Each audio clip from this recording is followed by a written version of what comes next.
Do you also have the feeling that we live in a more polarized world? Well, that is because of the rise of populism. But what is populism?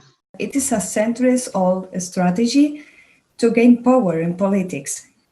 Populism makes no difference between right and left, poor or rich. It is like a tactic that has been used since the Romans to divide people and achieve power.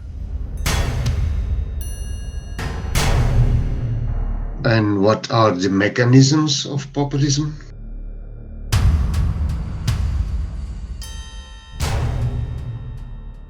Populism divides the population like we the people are the good ones, while they, maybe the elite in power, are the bad ones. They are corrupt and only defend their own interests and want to impose a globalized and multicultural world on us, and for that they are corrupt. The world is changing very fast due to globalization. People are scared of losing their jobs to immigrants, or they fear refugees coming from various different cultures. And also because of climate change, people think that the government might prohibit them traveling by airplane or by car.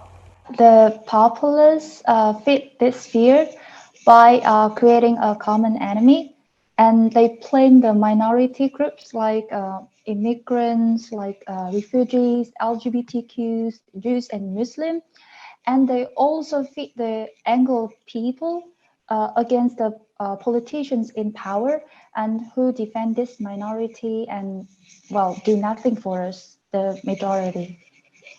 People go in for illusions. They want solutions that are easy and closer to their illusions.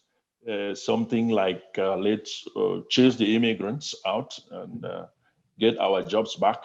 And issues like this country is going to be LGBT free. People want easy solutions. They want leaders who bring things back to normal in quotes. As it was. Populists discredit and suspect institutions and experts such as academics, scientists, educators, journalists, because they are too critical of the populist solutions and tell people how to think and also how to act. They promote liberal values such as gender equality and new lifestyles. The populists usually tell people, let's liberate ourselves from these elites and take our country back. In general, the populists don't want to debate. They simply fuel emotions and fears. But what are the consequences of populism? Due to the lack of debate in the political arena, the struggle between opposite opinions have been taken to the streets. This has polarized society, which has bred violence and chaos.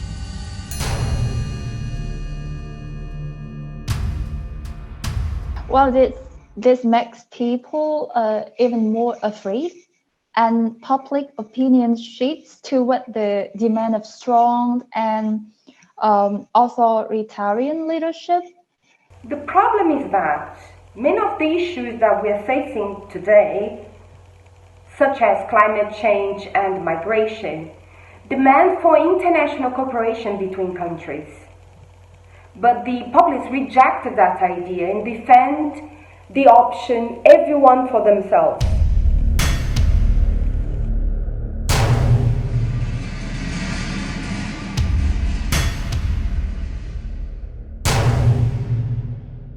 And what do social media have to do with this? Well, regarding social media, it may be used as a perfect mechanism to create echo chambers or bubbles where everybody shares the same opinion. We are less confronted with other opinions and lack different point of views. This can lead to intolerance and a tunnel vision of society. Populists take advantage of the fake news and disinformation, which is very common on social media. So they use it as a perfect tool to divide and rule, and it makes polarization become exponential. Now, what can we do about it? In our society, we need politics to find common grounds between citizens and also to make compromises. In this globalized and mediatized society, citizens need to learn new skills in order to be able to critically analyze information and participate in the social debate, so that everybody can take part of the community and have their voices heard. Freedom of speech is a pillar of democracy and a healthy society. But what does freedom of speech really mean? As the French philosopher Voltaire said one time, I may disapprove of what you say, but I will defend to death your right to say it. Well, unfortunately, nowadays, people under the influence of populists and social media, they think that the freedom of speech means that they can say whatever they want, they can say whatever they like, and you like shut up. And I think that we should bring back the ethics and respect into the public debate.